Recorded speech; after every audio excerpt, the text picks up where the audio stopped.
अस्सलाम वालेकुम students, welcome to easy learning channel. हमने स्टार्ट किया था अपना new chapter number 13 that is the support and movement. इसकी फर्स्ट वीडियो में मैंने आपको ह्यूमन स्केलेटन का इंट्रोडक्शन दिया था। हमने पढ़ा था कि human skeleton is a rigid या hard framework of bones and cartilage. Human skeleton जो है वो टू टाइप के टिश्यू पे कंसिस्ट करता है, बोन्स एंड कार्टिलेज। बोन्स और कार्टिलेज में क्या फर्क है? बोन्स वर्टिब्रल स्केलेटन का वो पार्ट जो कि हार्ड होता है, इनइलास्टिक होता है और टफ होता है, उस पार्ट को हम कहते हैं बोन्स। और कार्टिलेज क्या होती है? Cartilage is a soft, elastic and flexible connective tissue. Vertebral skeleton का वो पार्ट जो कि ऐसे कनेक्टिव टिश्यू पे कंसिस्ट करता है जो कि सॉफ्ट होते हैं, इलास्टिक होते हैं और उनमें फ्लेक्सिबिलिटी होती है, उस पार्ट को हम कहते हैं कार्टिलेज। और कार्टिलेज का मेन काम क्या होता है? They protect the bones from rubbing against each other. ये बोन्स को आपस में रबिंग होने से प्रोटेक्ट करते हैं। कार्टिलेज यूजुअली हमारे पास प्रेजेंट होते हैं at the ends of long bones, at joint, rib cage, in the disc of spine, the ear, nose and the trachea. यहाँ पे आप पिक्स देखें, ये मैंने एक बोन की पिक बनाई है। यहाँ पे बोन्स के एंड पे मौजूद होते हैं कार्टिलेज, जिनका मेन पर्पस यही है कि ये बोन्स को आपस में रब होने से बचाते हैं, इनकी प्रोटेक्शन करते हैं। यहाँ पे आप नोज की डायग्राम देखें, ये नोज पे ऊपर की तरफ नोज की बोन मौजूद है और बोन के नीचे अपर एंड लोअर कार्टिलेज मौजूद है।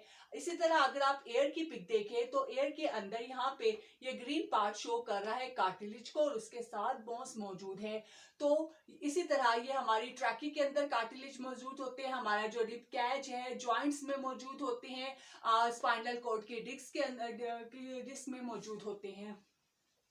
बोन्स हमने पढ़ा कि बोन्स हमारे पास वर्टिब्रल पार्ट स्केलेटन का वो पार्ट होता है जो कि हार्ड होता है, इनइलास्टिक होता है, टफ होता है। जब ये इनइलास्टिक है, टफ है, तो इसका मेन पर्पस ये है कि it give support and protect various organ of the body, के ये बॉडी को सपोर्ट प्रोवाइड करते हैं और हमारी बॉडी के अंदर जो ऑर्गन्स हैं उनकी प्रोटेक्शन करते हैं। दूसरा इसका फंक्शन होता है it produce blood cells and store minerals. अगर हम यहाँ बोन का इंटरनल स्ट्रक्चर देखें तो हमारे पास यहाँ बोन्स में कंपैक्ट बोन मौजूद है, इसके अंदर स्पोंजी टिश्यूज मौजूद है और इसके अलावा बोन जो हमारी बॉडी की लार्जर बोन्स हैं उनके अंदर जेली लाइक मटेरियल मौजूद होता है जिसे हम कहते हैं बोन मैरो।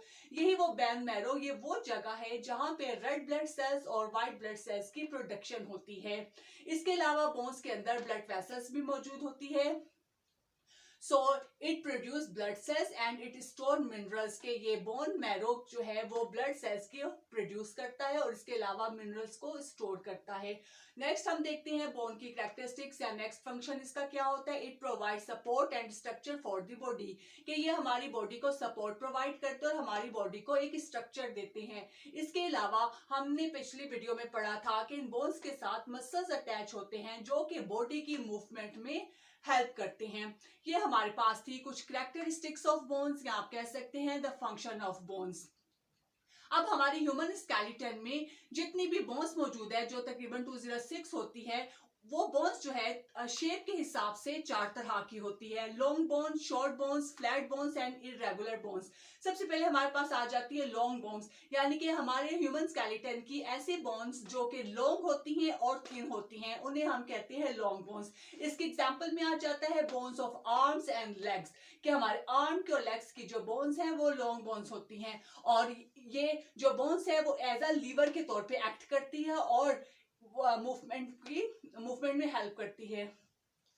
दूसरे नंबर पे हमारे पास बोन्स आ जाती है शॉर्ट बोन्स, जो हमारे स्केलेटन की वो बोन्स जो कि स्क्वाड या क्यूब शेप की होती हैं और इसके एग्जांपल आ जाएंगे कि जो रेस्ट और एंकल्स की बोन्स है वो यूजुअली शॉर्ट बोन्स पे कंसिस्ट करती हैं। तीसरी टाइप हमारे पास बोन्स की आ जाती है फ्लैट बोन्स, यानी कि ऐसे बोन्स जो कि फ्लैटेंड होती हैं और वाइड होती हैं। इसकी एग्जांपल हमारे पास आ जाती है ये हमारे रिब्स की bones, shoulder blade, breast bone जिसे हम स्टर्नम कहते हैं और इसके अलावा बोन्स ऑफ क्रेनियम, क्रेनियम यानी कि स्कल का वो पार्ट जो कि हमारे ब्रेन को कवर करता है, उसकी सबकी शेप जो है वो फ्लैट होती है।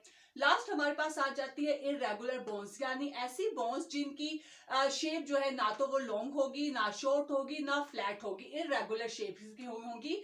उनमें हमारे पास इसकी सबसे बेस्ट एग्जांपल आ जाती है बोन्स ऑफ स्पाइन या वर्टिब्रल कॉलम की बोन्स के हमारे पास 4 टाइप्स थी बोन्स की। नेक्स्ट हम एक टेबल के जरिए देखते हैं कि बोन्स और कार्टिलेज में क्या डिफरेंसेस हैं, या इन दोनों का कंपैरिजन करें तो इन दोनों में क्या क्या डिफरेंसेस आ जाते हैं।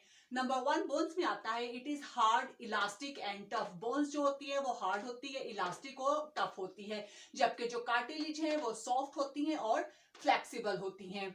नंबर 2 डिफरेंस आ जाता है इनमें कि the cell of bones are called osteocyte. के जो बोन्स के सेल हैं उन्हें हम ऑस्टियोसाइट कहते हैं, जबकि कार्टिलेज के सेल्स को हम कहते हैं कॉन्ड्रोसाइट्स। थर्ड डिफरेंस इसमें यह आ जाता है कि bones contain blood vessels. Bones में ब्लड वेसल्स मौजूद होती हैं, जबकि कार्टिलेज में ब्लड वेसल्स मौजूद नहीं होती। फोर्थ डिफरेंस इनमें आ जाता है कि बोन्स के अंदर बोन मैरो मौजूद होता है, जबकि बोन मैरो जो है वो कार्टिलेज में एब्सेंट होता है। फिफ्थ डिफरेंस आ जाता है कि bones are made up of protein, calcium and phosphorus, जबकि cartilage is made up of protein and sugar. Next difference इसमें आ जाता है कि बोन्स जो है वो बेंड नहीं हो सकती, जबकि कार्टिलेज बेंड हो सकती है। नेक्स्ट डिफरेंस इसमें ये आ जाता है कि bones form the skeleton of the body, के बॉडी का स्केलेटन बनाती हैं, जबकि जो कार्टिलेज है वो हमारे बॉडी में एयर में मौजूद होती है, नोज में, ट्रैकी में, रिब्स में, ज्वाइंट में, और हमारी बॉडी को फ्लेक्सिबिलिटी देती हैं। तो ये कुछ डिफरेंसेस थे बोन्स और कार्टिलेज में। आप मुझे उम्मीद है कि आज का लेक्चर आपको समझ आ गया होगा, पसंद आ गया होगा। इंशाल्लाह ताला इससे नेक्स्ट वीडियो में हम ह्यूमन स्केलेटन के तमाम पार्ट्स को 1 बाय 1 पढ़ेंगे। तो कीप वॉचिंग माय वीडियोस। आज की वीडियो पसंद आई हो तो मेरी वीडियो को लाइक कर दे, शेयर कर दे और मेरे चैनल को सब्सक्राइब कर दे। इंशाल्लाह ताला आपसे नेक्स्ट वीडियो में नेक्स्ट टॉपिक के साथ मिलते हैं। तब तक के लिए अल्लाह हाफिज।